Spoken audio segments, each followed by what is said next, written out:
This is a Film Stories original podcast. Hey, this is Joe Harris, writer of the X-Files comics. You're listening to the X-Cast.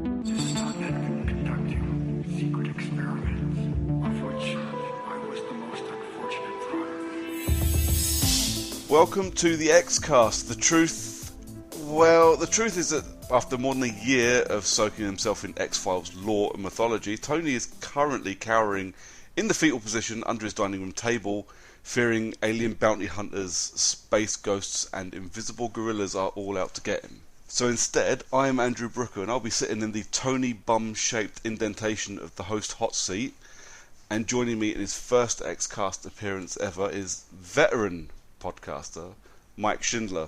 Hello, Mike. Hey, how's it going? Thanks for having me. Thanks for coming on, mate. It's a pleasure to have you on. So yeah, a first timer for the X-Cast. Yep, I've talked about the X-Files on other podcasts, but I've never talked about it here. So it's exciting. I have to admit, I was quite nervous about jumping on my first episode and talking specifically about one episode of the X-Files. It was a weird thing for me. I don't know if it is for you. It's not for me anymore, but I mean, you know, the format is a very interesting discipline because, like, I've definitely talked about individual episodes before. Like, we did a thing on my show where, like, right after the new season aired, we would jump on and do, like, live, you know, like, after shows. But, like, to sit down and go through, like, scene by scene, you know, it's tricky, especially if you get like a really bad episode where there's nothing to talk about. That's impressive. Yeah, I mean, I don't mind bad episodes. Bad episodes, at least you can slate. Bland episodes that are just boring, they're the worst ones I've found. Yeah, that's true. That's true. You know, I mean, the episodes where you're just like, oh, it's okay. Yeah. Yeah, but if it's like middle of the road, it's just like, I have nothing to say about this thing at all. Yeah. Yeah, we've definitely had a few episodes like that in the past. I've been on a few episodes like that in the past. It's a struggle to get something to talk about. But today we're going to be talking about Soft Light, which is maybe not the best episode, at least in my opinion. But I don't think it's bland in any way. But before we get to that, as we have to for all first timers, we have the 5 questions of X for you, my friend. Are you ready for these? I'm as ready as I'll ever be. So the first question: when did you first discover the X-Files? Well, it was in season 1. I was like babysitting for some kids. I was like 13 years old. I was babysitting for some kids, and you know, everyone had been talking about it at that point. But they're like, "Hey, X-Files is on. You know, this is a show that we watch. We're gonna watch it." And the episode was Eve. And I thought it was cool, but at the same time, I'm like, you know, I'm not going to just jump into the middle of this thing. You know, I hear it's got a pretty dense mythology and all that stuff. So I waited, even though, like, all of my friends and everything over the years were like, this is the best show ever, you know. And it wasn't until, well, it was during season 5 that the show went into syndication. And FX here in the States made a big deal about how they were going to be showing every episode from the beginning, you know, like Monday through Friday. So I'm like, oh, great, here's my chance, you know, and then I'll be all ready for the movie that comes out next summer. So I did that. You know, I was lucky enough. At that point, I was a senior in high school, and I had like literally 5 periods out of a 10-period school day that I spent in the television studio, and where I had access to, you know, a television and a VCR. So I basically spent half of my senior year in high school just watching X-Files, which honestly, I mean, I probably got more out of that than I did out of the rest of my education, but whatever. Yeah, I think I could say I probably got more out of the X-Files than I did out of most of my education as well. Yeah, you know, so take that as you will. But yeah, I mean, so I finished it, you know, in time for the movie, and, you know, I went to see the movie on opening day, and it was amazing, and, you know, I've been a fan ever since. That's a hell of a, binging 1 to 5 at school. Yeah, I never would have gotten away with that, I don't think. It was kind of great. They kind of just let me alone. I spent my lunch hour there. I had late arrival and early dismissal and everything. And it's like there's not much to do. It's big. You can find a little corner with a TV and a VCR and just watch X-Files with no lights on. Nice. Sounds like most people that I know's dream back when we were kids. Yeah, I know, right? So do you have a favourite episode of The X-Files? Yeah, I mean, it's tricky, but in a lot of ways, I think I'd have to say the movie. There was so much, I guess, hype and everything surrounding it that by the time I, finally got to see it, it kind of blew me away. And in a lot of ways, I feel like it was the culmination of the first 5 years and also a perhaps unfulfilled promise of something even bigger and better to come. And on top of all that, I think it's just extremely well crafted. So yeah, I know it's maybe an unpopular choice, but I think I'd have to say the movie is the best. I mean, not for absolutely nothing like the reason of it being the same as my answer. I think that was a pretty good answer. Oh, nice. All right, cool. High five.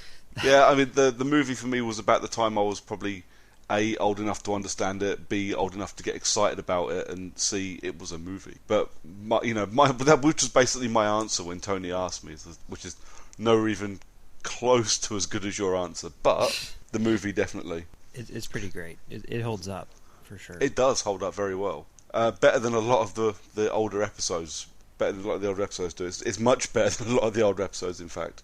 So what about a favourite season? Do you have a favourite season? See, that's really tricky because, I mean, I really do see X-Files as similar to, like Star Trek, especially like the original series where it is way, way, way all over the place in terms of quality where, you'll get like a couple episodes which are just total garbage and then, the next week you'll see like one of the finest hours in television history, and I think that the highest of the high points tend to come in season 3, but I think as far as like consistency is concerned, I'd almost say like season 5 is sort of like the most refined and the highest level of consistent quality.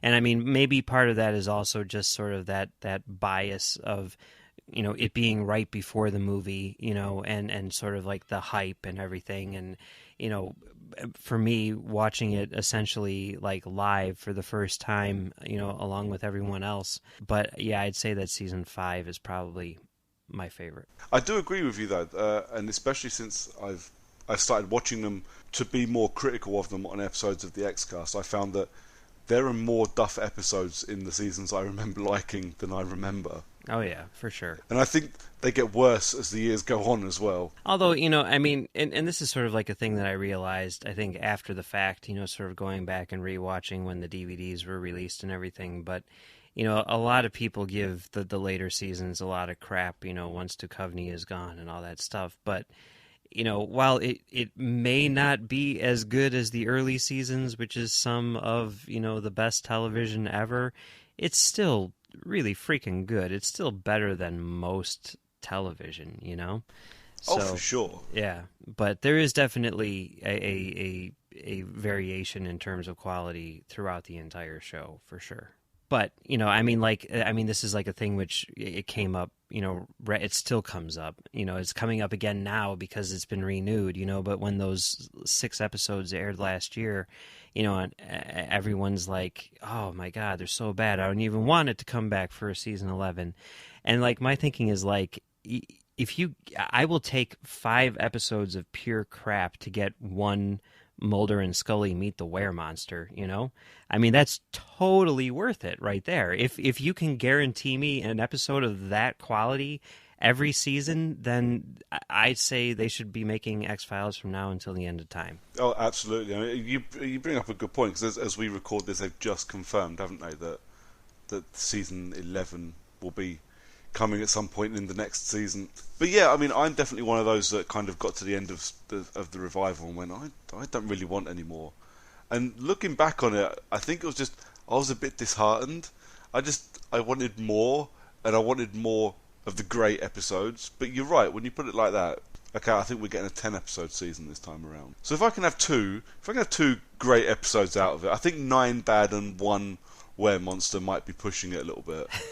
But if I can get 2 great episodes out of that, I think I'll come out of it smiling. Like, I don't think that any of those episodes were bad. It's just they weren't, fantastic necessarily. And I think that the approach that they took was not exactly the best.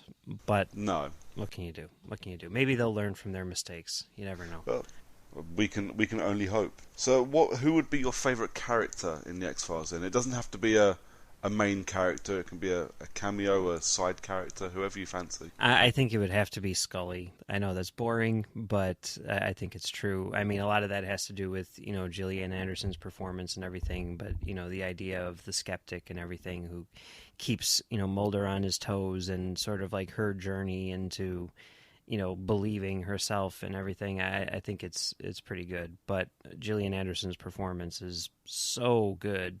I really love Scully. There's nothing wrong with that answer at all. Absolutely not. Okay, then, so your final question will be your favourite moment from the X-Files. Yeah, this is tricky because, I don't even know what that means necessarily. And, I mean, it could be like a scene or whatever, I guess. Having to pick one scene for more than 200 hours is pretty tough. Yeah. But I guess if I had to pick something, it would be the opening scene of Jose Chung's From Outer Space, which, if we're going to be completely objective about it, maybe Jose Chung's From Outer Space is the best episode of the series. But that first scene where, the kids get abducted by the aliens and then the aliens get abducted by other aliens and, the dialogue, the way that, that one alien turns to the other and says, what the hell is that? How should I know? Whatever that they say there. Like, that to me is amazing because it pretty much signals that this show can now do whatever the hell it wants to, It's like, I mean, if you go back and look at, the pilot or even the entire first season and you say, okay, at some point in this show, not too long from now, there'll be an episode where Jesse Ventura and Alex Trebek play Men in Black, and they name-check Alex Trebek. Like, you would be like, what? Are you insane? And yet it totally works, and I love it because, I mean, like I said, this show can literally be whatever it wants to be. It earns that, and it's still completely true to, the mythology and the series and everything, and yet, tonally, it's all over the map. And I love that. I love that, you never know what's coming next, that you can have a psychological, horror story one week and then, an all-out comedy the next. And it totally works. And that moment, I think, more than any other. I know they did some humor before that, but that was just so over-the-top, crazy, insane, that was the moment to me which sort of signaled that, all bets are off. This thing could be anything. That's a fantastic choice. I would say, yeah, that would be a top moment for me. I haven't watched Jose Chung for a while. I feel I have to watch it. That episode holds up too. I mean, all of the Darren Morgan episodes, I think, are pretty fantastic. They are. Mainly because Darren Morgan has a great...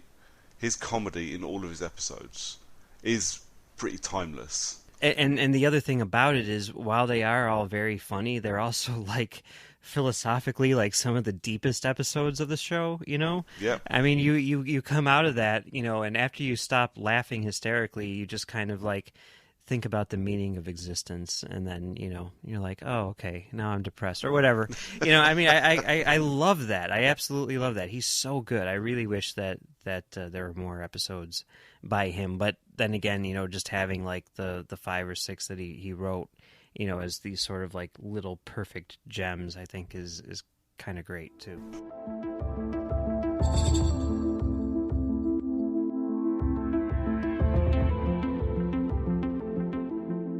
So, Soft Light is the 23rd episode of Season 2 of The X-Files. It was originally aired on the 5th of May 1995. Jeez, I wasn't even 13 when this episode aired. And, wow, okay. Moving on. It was written by Vince Gilligan and James A. Contner. I don't know much about James A. Contner, but obviously a lot of people know who Vince Gilligan is now. Yeah, Contner was the director, and he did a number of episodes of the show, I believe. My apologies, it was directed by James A. Contner, not written by James A. Contner. Yeah, and obviously Vince Gilligan's first episode, or the first episode that he wrote, he went on to do obviously quite a few, Bad Blood and Pusher for... Really? This is the first one he wrote? This is the first one he wrote. Oh, wow. I wish I would have known that before I started watching it again. I didn't realise. Obviously, I spotted his name when I watched the episode, but I spot his name when I watch a lot of episodes. It didn't click until I started reading up. So, wow, this is his first. Interestingly, though, his script originally had, instead of Tony Shalhoub's character's shadow just being lethal, it was supposed to be its own entity that went off on its own and started killing people. I think they may have considered it to be a little bit far-fetched. I'm not sure how you consider that to be far-fetched and then make the episode that we've got. But yeah, it was edited quite a lot. A lot of people had input into the script afterwards from what I've read. But yeah, Vince Gilligan's first ever X-Files episode. Wow, that's impressive. Yeah, I mean, you look at the career that guy has had since this episode, and it's kind of insane. 2 apparent abductions in less than a month, and then this one last night. According to my contact, the Richmond PD's hit a brick wall, so I told her we'd come down and have a look. Who's your contact? Her name's Kelly Ryan. She was one of my students when I was teaching at the academy. She's just been bumped up to detective, and she's a little nervous about her supervisor finding out the FBI are involved. Kelly? Agent Scully. Hi. Hi. This is Agent Mulder. Hi, thank you for coming. Well, Heard a lot about you. we'll talk later. The missing man is Patrick Newirth, age 52. He's a top executive with Morley Tobacco, up from Raleigh-Durham for a meeting. He arrived on an evening train. How do you know he's missing? Well, he said a wake-up call for 6 a.m. this morning. When the operator tried to place it, there was no answer. Scotch. Looks like he barely touched it. Needless to say, he missed his meeting.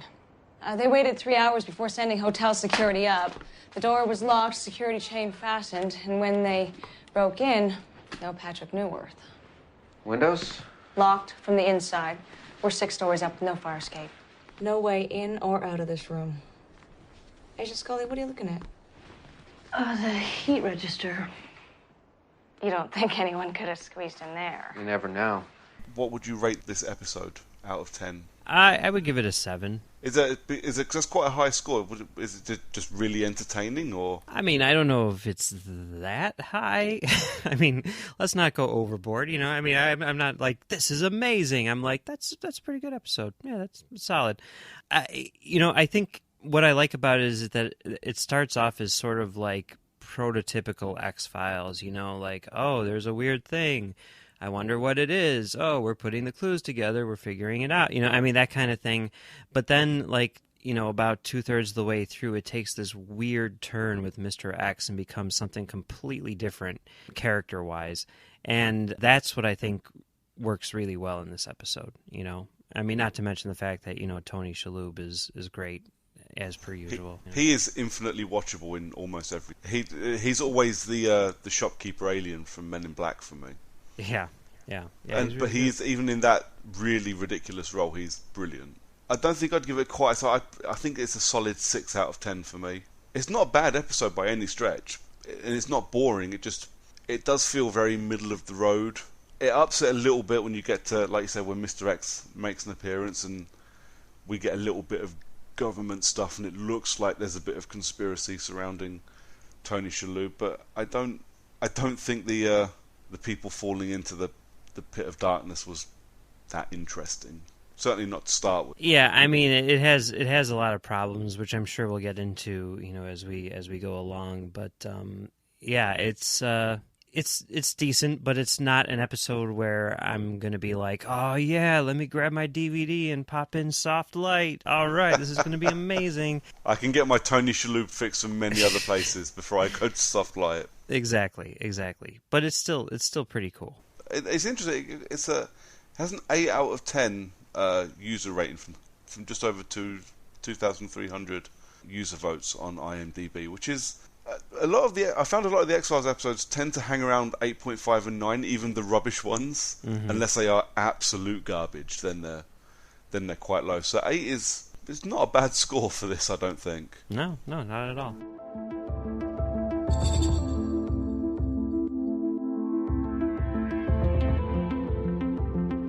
So we open up in a hotel in Richmond, Virginia, where we first see Chester Ray Banton, who's played by Tony Shalhoub, our pretty much one and only celebrity spot in this episode that isn't Mr. X. And we find him frantically knocking on the door of a room, screaming out for a person called Morris, who he is very desperate to talk to. Morris doesn't answer the door at all, guessing he's not there or ignoring Chester Banton.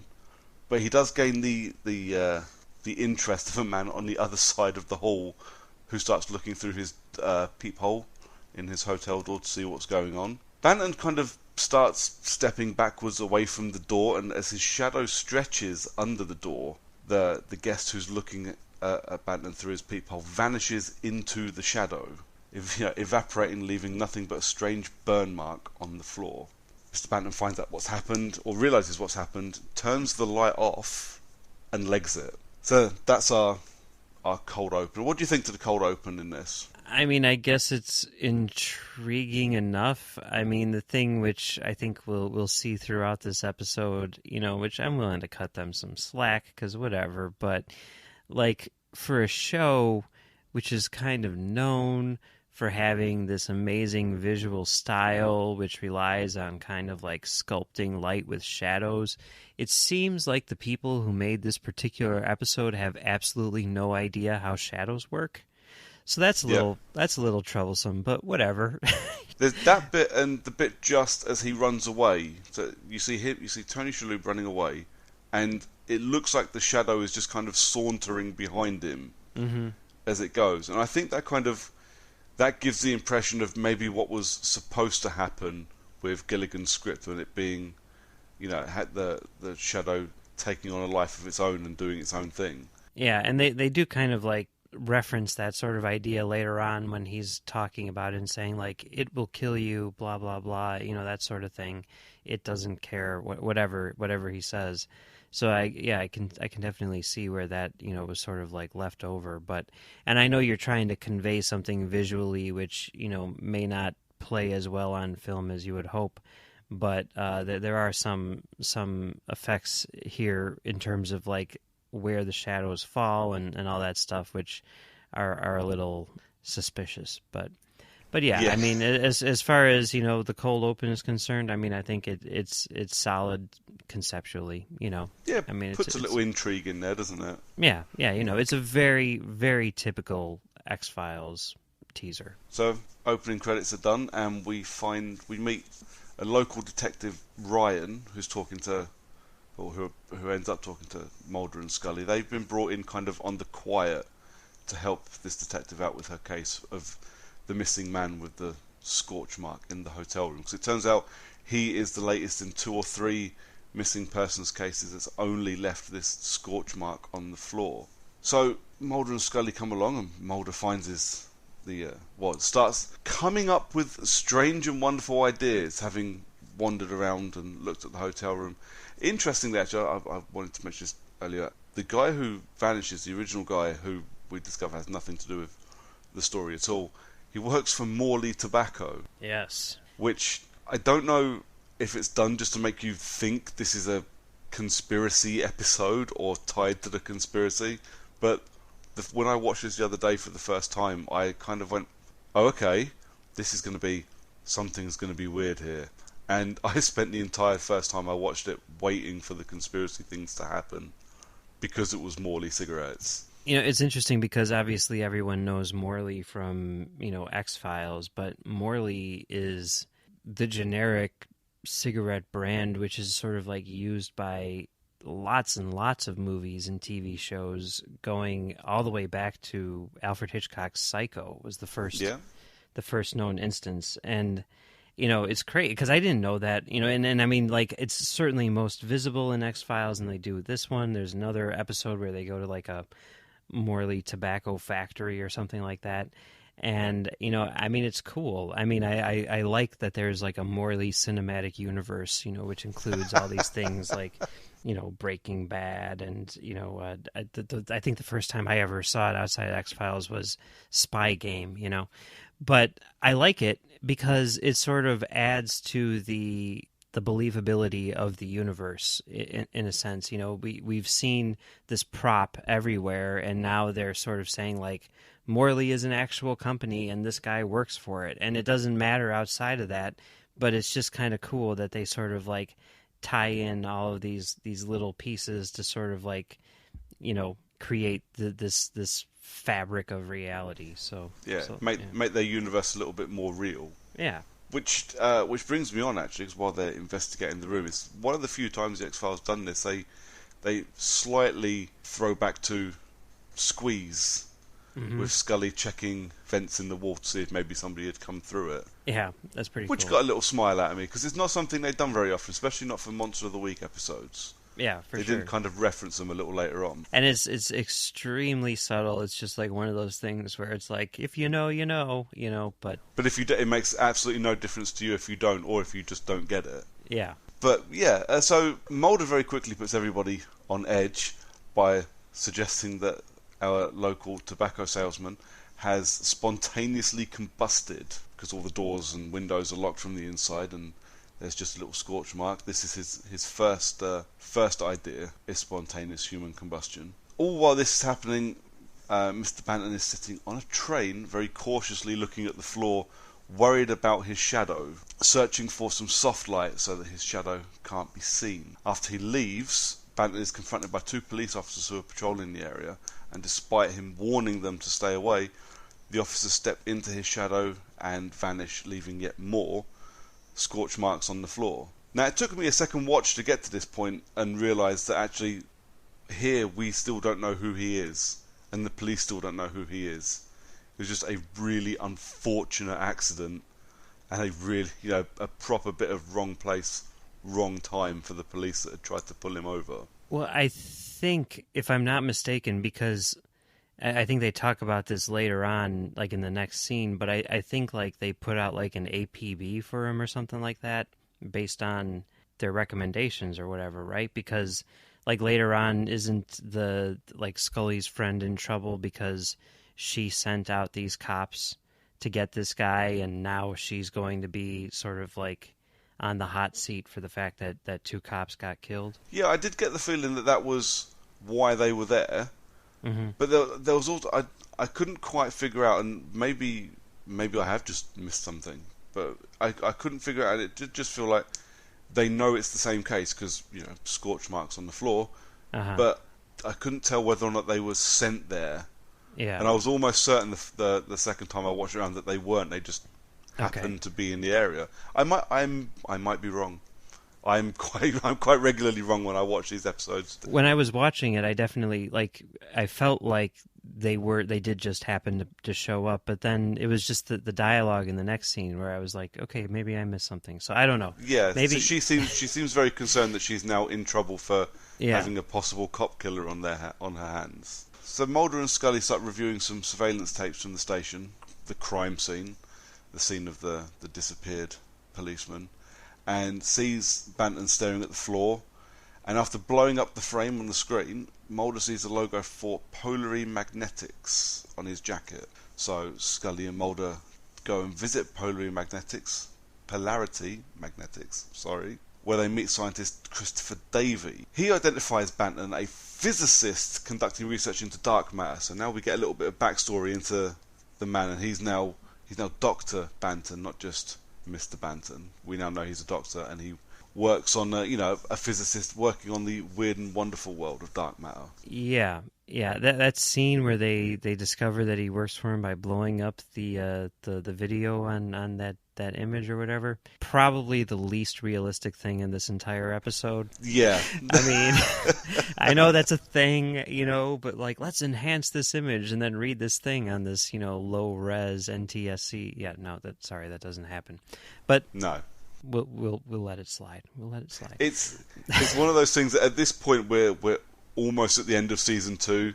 We suspend our disbelief for far too much at this point, I fear. So it turns out that Banton disappeared a little over a month earlier after an incident in his lab where he was locked into a target room with a particle accelerator, exposed to a large amount of subatomic particles, and now even Scully thinks it might be spontaneous human combustion, but Mulder doesn't think so anymore. So they go back to the station and find Banton at the station, but runs into a pretty poorly lit area and announces to them that walking into his shadow can be lethal. So Mulder shoots out the lights overhead so Banton can be taken into a mental hospital, so they can arrest him in the dark, put him into a hospital where they can then put the lights on and things can go horribly wrong again. It's, and that was one of those things where, like, I feel like he should have said that to the cops in the alley, I mean, like, even if the cops didn't believe him and were like, whatever, as soon as the first one stepped into his shadow and disintegrated, then maybe the other one would be like, whoa. Yeah, the other one definitely would have run away. Yeah, but, whatever. I mean, Mulder, he believes people when they say things like that, which is reasonable. So, good for Mulder. I'm not sure. It's one of those episodes where I don't believe that just because we've had a lot of science thrown at us that Scully would suddenly believe spontaneous human combustion. Yeah. Mainly because the thing happened to the Doctor, not to the people that disappeared. And I fear if I can make that logical leap, she should definitely be able to. I mean, we're far enough along that she's, experienced enough weird stuff that she can believe science experiments gone wrong, Yeah. So we're in a mental hospital. He explains the accident to Mulder and Scully and explains that his shadow is a walking black hole, spitting atoms into component particles and reducing matter into pure energy, hence the scorch marks as they vanish off. Claiming that all the deaths are accidents and the government want to exploit what he has become, Mr. Oh wow, I keep forgetting his name. This is not good. Blanton? Banton. Yeah, Banton. Yeah, Banton fears for his life, thinking that the government want him for what he's become and want to exploit what may or may not be a superpower. And it's one of those things where I think it's kind of cool because they're like, is he paranoid? Yeah, maybe, but that doesn't mean he's not right. It doesn't mean they're not after him. Yes, exactly. Which is kind of like what the X-Files is all about in a sense, and so I think that's kind of a cool thing where they have like this guy who is maybe a little bit overboard talking about like, sucking out brains and stuff like that. But that doesn't mean that, his fears are unfounded. And, it creates an interesting dynamic. And this is where the episode gets much more interesting for me because Detective Ryan calls the case closed, says they've caught the man that done it one way or another. He either won't be leaving here or he'll go to prison or something. He'll be, he won't be hurting anybody else. But Mulder contacts X, or Mr. X, and yeah, like I say, for me, this is where it gets interesting, because he's brought the main part of the conspiracy episodes into an episode which, until this point, had no conspiracy in it at all outside of Tony Shalhoub's mind. Yeah, and Mr. X calls him on it. He's like, Mulder, we've talked about this. You can only call me for the mythology episodes. There's not enough money in the budget to pay for me for the Monster of the Week episodes. I shouldn't be here. Yeah. And I think that's pretty cool. Almost to the letter as well, that's what he says. Yes. But I do wonder, because obviously X knows about everything because that's his job. But I did wonder watching it if Mulder telling him about the man with the black hole shadow actually put him on to the man with the black hole shadow. Yeah, that's the question, right? Not hearing about it until this point, now he's off and trying to kidnap the man. Yeah. I do wonder if that's how it was meant to be, or if that's just me picking up on stuff that maybe I'm being a bit too paranoid as well. I'm wondering if, like, maybe it was something that Mr. X's people were working on, and it was something where there was, like, an email thread, which maybe he skipped over because it wasn't that interesting and probably didn't concern him. But then when this popped up, he went back to the office and was like, hey guys, I just talked to Mulder and he was telling me about this guy whose shadow is like a walking black hole. Is that something that we're doing? I forget. Is that something like, that you might be interested in? Yeah, and they're like, oh, yeah, that guy. We've been looking for him. And he's like, okay, well, he's at this, this hospital. Let's go get him.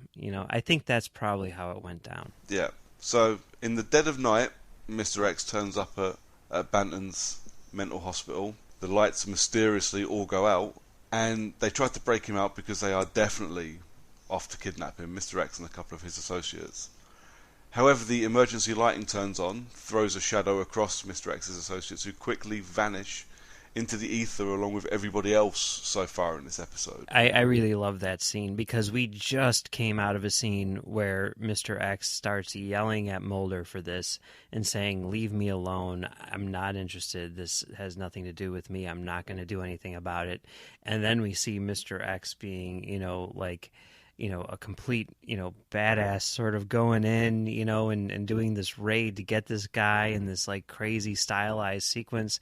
And I mean, that to me is just super cool. I mean, that's why I love that character so much. I don't know. I really love that scene. He is great. He is because he's such a cut and dry character. He's like, okay, now I'm interested. Now I'm going to do something about it.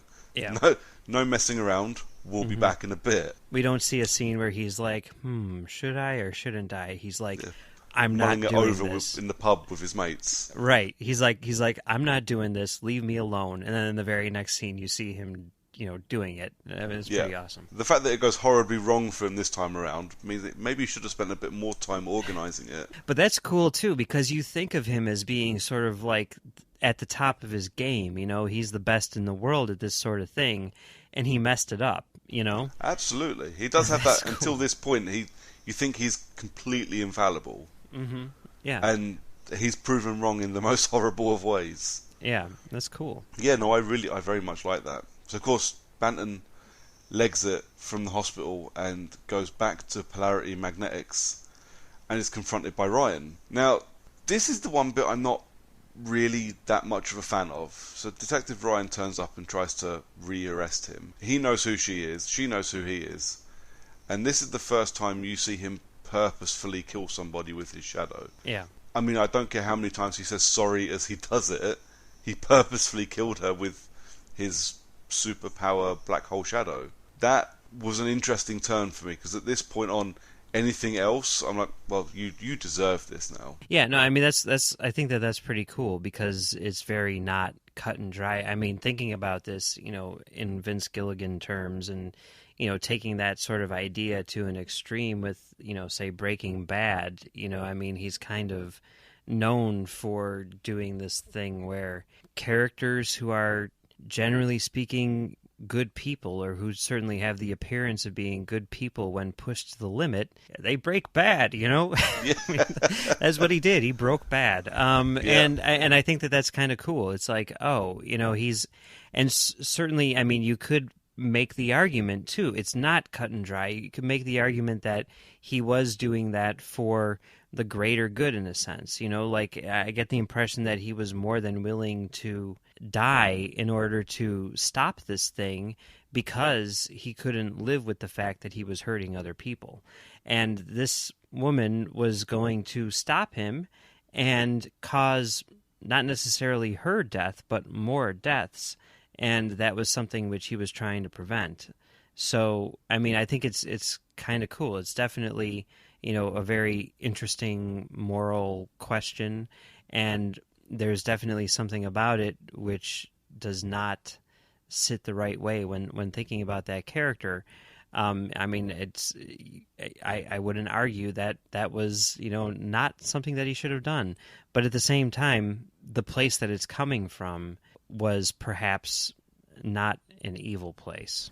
I'd agree with you. Obviously, it makes for a much less interesting episode finale if he just gently walks forward and ends up suicide by cop. But they even said, like, he can't do that because he's afraid that if he gets killed, then the thing will be, like, unleashed. So that was like why, like, I get the impression that if that would have been the end of it, he would have done that. But he needed to, like, get into this thing and shoot the rays at the whatever in order to, So that was the reason why he didn't kill himself, I think. And they even said, like, do you think that's that's the case? And they're like, I don't know, but that's what he thinks, and that's kind of all that matters in this situation. We're trying to figure out what he's doing. So after he kills Ryan, he tries to convince Davey to. He tries to hide himself back in the particle accelerator and convince Davey to destroy him using the particle accelerator. But shock, horror, and massive twist, turns out Davy is helping the government and wants to hand him over to the people that now suddenly want to experiment on him. Crazy. Which it doesn't go very well for him, really, does it? Yeah, sometimes people don't make the best career choices, and, whatever. Sometimes we get fired, sometimes the man we thought we were helping shoots us and leaves us at our desk. Which is absolutely the fate of Davy, who is left at his desk after X shoots him. And him and Banton have a staring contest through the little porthole in the particle accelerator for a long time as well. That is a long stare down between those two. Well, if your episode's running a few minutes short, you got to extend things here and there, so, I did when X first appears at that porthole window viewing thing, obviously it didn't make me jump, I knew it was coming, but that was a really cool, hi, here I am. Yeah, it's pretty great. He may as well have smiled and waved. And, the fact that he's the one who's there, too, is just pretty, that's great. I think you're supposed to assume, or you do assume, that it's him that's done the shooting, but yeah, until that happens, you don't know it's X until he appears at the window with a big old smile on his face. And yeah, a bit of a stare down, and snap cut to Mulder and Scully turning up at the lab to find another scorch mark on the floor from the unfortunate detective and her demise, and suddenly hear the accelerator running, leg it to the room to look through the door, and they think it may be too late to save Bantam because he's been they watch him evaporated, and he does just vanish into his shadow, him and the chair, which I didn't expect to see. Yeah, they play it fast and loose with what is sucked into this black hole and what is not. I mean, apparently it's people and clothing, but then, I don't know, if let's say someone's wearing a jacket, and they get sucked in, the jacket gets sucked in as well. But if the shadow just goes over the jacket, then does the jacket get sucked in? I mean, how does this thing work? How do they know what? It doesn't matter. It's a very specific weapon that takes out people, their clothing sometimes, and chairs. So we're now left to assume that all is done and dusted. Mulder contacts X in the is it a stadium or something? It looked like it. I was almost wondering if they were trying to mirror the scene from Deep Throat in the second episode, second episode of the show. I've had quite a big gap in recording X-Cast episodes, so I haven't watched a lot of X-Files the last couple of months. I am almost certain that is the same place Mulder meets X for the first time, or one of the first times he meets him, earlier on in this season. That's kind of what I was thinking, or it was at least supposed to mirror that, Yeah. Where X tells him, I have no loyalty to you, and I've never promised you anything. Please don't ever contact me again. Which, okay, so we're getting towards the end of the season, so that seems like a good spot to wrap up any story that he might have with X, just in case he decides to not come back next season, or we don't get a season 3. I don't know if season 3 had been confirmed at this point. I think it was in the bag. I mean, I think at this point in time, I remember there was a, how the Simpsons always does their chalkboard gag at the first, in the opening credits or whatever. Yeah. I remember at one point, I don't know exactly when this was, but there was Fox's fall lineup for next season, and it had The Simpsons, The X-Files, and then the entire rest of the board was just blank. And I think by this point, X-Files was, they realized that this was the best thing that they had, and it was a for sure go for season 3. Oh yeah, I mean, I would imagine that's how it went. It's one of those things that, because we're talking early episodes, 94 to 96 or 7. I never really paid attention to what was going on with whether or not we were getting new episodes. I just remember being gutted when they were no longer on the following week. Yeah. And then being ecstatic when they appeared again in September. Yeah. It's completely different from now. Now, we all know what's coming a year before it happens. There's no mystery left anymore. Yeah, it's like you look in the TV guide and it says season finale, and you're like, oh, okay. And the episode ends with Mr. X walking into... This is probably my favourite bit of the episode as well. Mr. X walks into what is obviously a research facility, has a little bit of a chat with the Doctor, looks into a room, and there is Banton strapped up looking like the dude from Clockwork Orange, looking absolutely terrified. And the article I read, I think, sums it up perfectly. Experiments being performed on a despairing Banton. Yeah, I mean, it is because, like, all of his greatest fears were realized. You know, he wasn't afraid of dying. He was afraid of the government taking him and basically experimenting on him for the rest of his life. And I do think that it's interesting how, like, in that scene with X and Mulder, you know, just prior to this, X, you know, he gave Mulder that little bit where he's like, I didn't kill him, just so you know, and you know, and he didn't kill him. You know, he stuck the other dude in there to make it look like he did. But, you know, even though X was saying that to Mulder in maybe a way of saying, like, look, I'm really not that bad of a guy. You know, like, I'm a bad guy, but I'm not that bad of a guy. Then when you see this, you see that he, in fact, was telling the truth, that he did not kill him.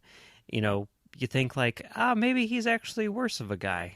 That's interesting, you know. And there was he didn't lie to Mulder, but, you know, the truth is a bit different. So yeah, I think that's the devil in the details. Yeah, exactly. But yeah, that wraps up Softlight for us. That's for me at least an interesting, solid episode, if not the best episode I've ever seen. But it did. I mean, it had sort of an interesting idea behind it. You know, whether or not, you know, it's super intriguing. Whatever. I think the things that make it intriguing are the idea that this guy is super paranoid about the government, you know, using him in order to experiment and perhaps create some form of weapon or whatever, which, you know, is going to be way worse than anything he had originally intended. And also the idea of tying in character mythology into a Monster of the Week episode, you know, because that was always sort of like the problem with the show in a lot of ways. I know a lot of people consider it to be a strength, but the idea that, you know, it's like, these episodes are going to tell standalone stories, and these episodes are going to, you know, be part of the greater mythology, and never the two shall meet, you know, that kind of thing. I always liked it when, in some way or another, they were able to sort of, like, weave the mythology story into the standalone episodes. Yeah, especially when, towards the end of this season as well, that we've gone quite a few Monster of the Week episodes with no actual mythology. So this is a nice way to tee up the last couple of episodes, which usually are mythology.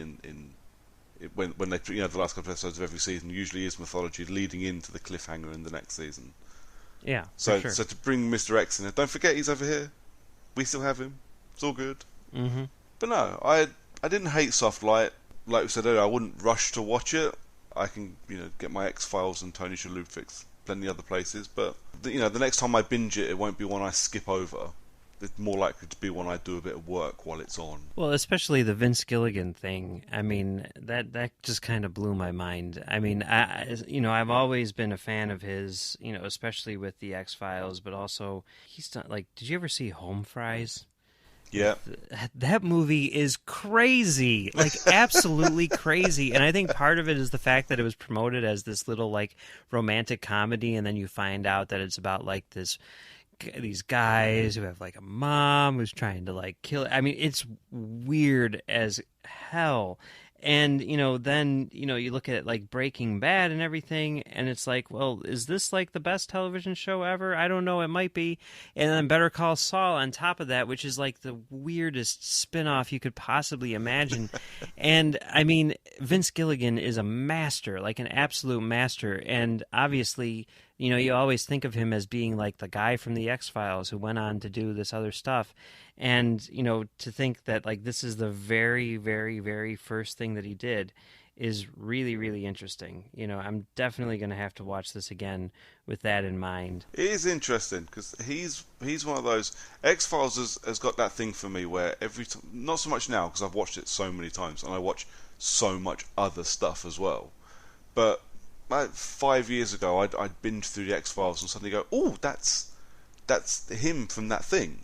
You know, and you can still do that and go, oh, geez, that's him. You know, everything down from, you know, Tony Shalhoub to, you know, Shawnee Smith, and you suddenly watch, you go, oh shit, that's the chick from Saw. What the hell? Yeah. And I had the exact same thing with Vince Gilligan. I had to do the exact same thing when suddenly I was like, wait a minute, really? The dude that done Breaking Bad?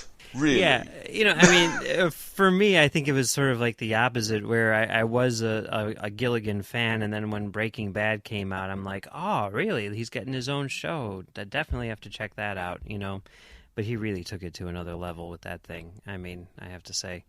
Absolutely. One of those things that I was an instant fan of, and that doesn't happen very often. Yeah, for sure. So it's exciting, and I really love, you know, kind of like looking at, you know, if you find like a filmmaker or a writer or something who you like, and then going back and looking at, you know, their very early work, I find that to be absolutely fascinating. I do 2 podcasts which are kind of all about that, so you know, it's exciting to see it here with Gilligan for sure. It is really good when you can go back and see, oh, this is early stuff, and it's, you know, obviously it's not at Breaking Bad level, but you can see the dude's writing. Once you know it's him, you go, oh yeah. Yeah, you see him working stuff out, you know, and sort of like, you know, planting the seeds that will become Breaking Bad later on. And I think you see that throughout his stuff on the X-Files. It's exciting. Oh, absolutely, for sure. I thought you had agreed not to contact me again about this. You lied to me. About? About Chester Ray Banton. You knew who he was, and you used me to lead you to him. You were the one who contacted me, Agent Mulder. I won't be your stalking horse, or the government's. You seem to be mistaken about the amount of control you exercise over this arrangement. You killed Dr. Banton! Have you lost your mind? A nurse at the hospital identified you. A young detective is dead because of you. Who do you answer to? Despite my loyalty to my predecessor, I've never made you any promises. All right, promise me something right now. Promise me this will be our last meeting. We're finished. You're choosing a dangerous time to go it alone, Agent Mulder. Mulder!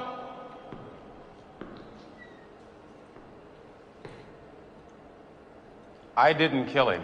So, so in lieu of Tony's X quiz, we shall just do a bit of a wrap-up. Would you like to tell our listeners where they can find you outside of this episode, mate? Sure. You can find me around the internet doing various podcasts. You can find me on my own website, commentarytrackstars.com, where I do a show called Commentary Track Stars, where we do a lot of audio commentaries and other things. We did, you know, shows, after shows, immediate, you know, reactions to all 6 episodes of the X-Files when it was on last year, and we've got a few other commentaries here and there, so check that out. You can find me on Trek.fm doing a show called Stage 9, which looks at the people who make Star Trek. And if you want to do a little bit of digging, also on Trek FM is a show called Commentary Trek Stars, in which we did a whole series on Cliff Bowl, the director who directed 4 episodes of the X-Files. We looked at all 4, including, you know, like Bad Blood and stuff like that. So check that out. And you can find me on thenerdparty.com doing Great Shot Kid, which is where we look at the people who make Star Wars, basically the same as the other thing, just Star Wars instead of Star Trek. And you can find me on TalkFilmSociety.com doing a show called Soderbergh 2828, where we look at every single Steven Soderbergh movie leading up to his new one, Logan Lucky. That sounds interesting. It's so much fun. You know, just getting to we've just been watching one movie a week. It's so great. See, I wasn't lying, was I, when I said veteran podcaster? Now was I? too many podcasts. I swear to God, you know. You're a better man than me. I burn out if I do more than 1 or 2 in a week. Yeah, no, I know the feeling for sure. I mean, if you want to find me, I'm on Twitter at Brooker411. I write for and podcast for the Fail Critics, and I am the host or the co-host of a video game podcast at Character Unlock on Twitter if you want to find us there. And the Xcast you can find on Twitter at the X_cast. You can find the Xcast and the Xcast podcast an X-Files fan group on Facebook. And until next time, trust no one.